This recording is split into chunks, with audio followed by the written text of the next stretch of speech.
up, and welcome back to Interpreting the Scares. That's right, we're back at it on this daily journey through the nightmares with the final installment, so far, in the long-lasting horror franchise of Insidious. And this is called Insidious: The Last Key.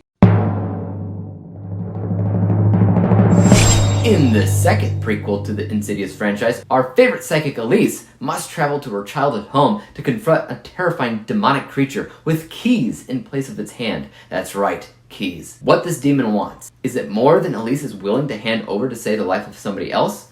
Only time can tell. Alright, so when I first saw the posters and the trailers for The Last Key, I had to admit it looked beyond stupid.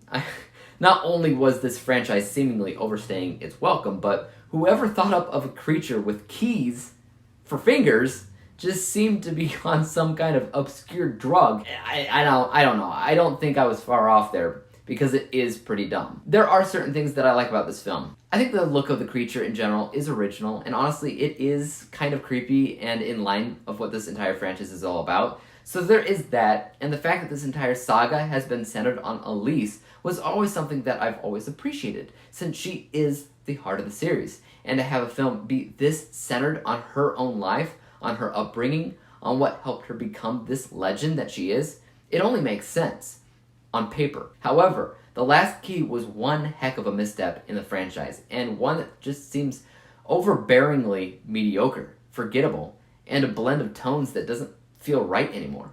Throughout the series, you will notice one main thing: Elise has a couple of sidekicks in the film that help her out during her investigations. Now, these two have always been sort of the comedic relief. They are the only thing in any of these films that lightens the mood, so that it's not always dark. That makes sense. It does. Sometimes you really do need comedic characters like this. However, since the first movie, they've gotten goofier and goofier until The Last Key, where they're just essentially caricatures of themselves. This movie goes all out on comedy when they show up, and then it'll just immediately jump to seriousness and scary moments, and this tonal shift felt completely wrong and not as balanced or as smooth as the previous films. Some of the jokes thrown out as well, cringeworthy stuff. To be honest, not even much of the stuff going on in The Further interested me here. I think it had a strong enough idea, but I didn't care enough at the end of the day, and so a majority of this film simply feels boring. But weirdly enough, I still remember it more than I ever remembered the third one, even though I liked the third one the most. It makes zero sense. But it did introduce a little bit more of an original idea, and was the first to honestly take a different approach to the way that the film is structured. Yes, there's still weird-looking creatures and strange things going on in a dimension only known as the Further, but taking a deep dive into Elise's own childhood made things more personal. Other than that, I really don't have much left to add. Let's make this a quick review and just get the score over with. From a technical, unbiased perspective, Insidious: The Last Key is mostly fine. You won't really see me complaining about it much here, other than maybe some of the dialogue choices for those sidekick characters. Everything else was essentially what you would come to expect, nothing more, nothing less. This score is 64%. My bias score mostly agrees with that because I don't hate the movie.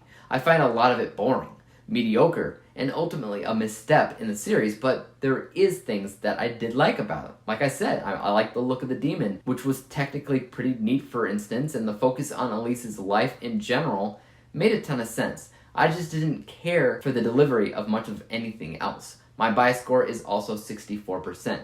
That means when we combine the two scores together, we obviously come to the final rating of 64%. 64 out of 100 possible stars, or a C letter grade.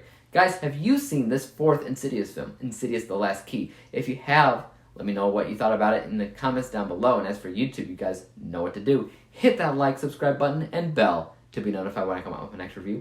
And until then, what? Peace out! Dave examines movies we just watch for fun. Davey is the expert. He is the #1 critic.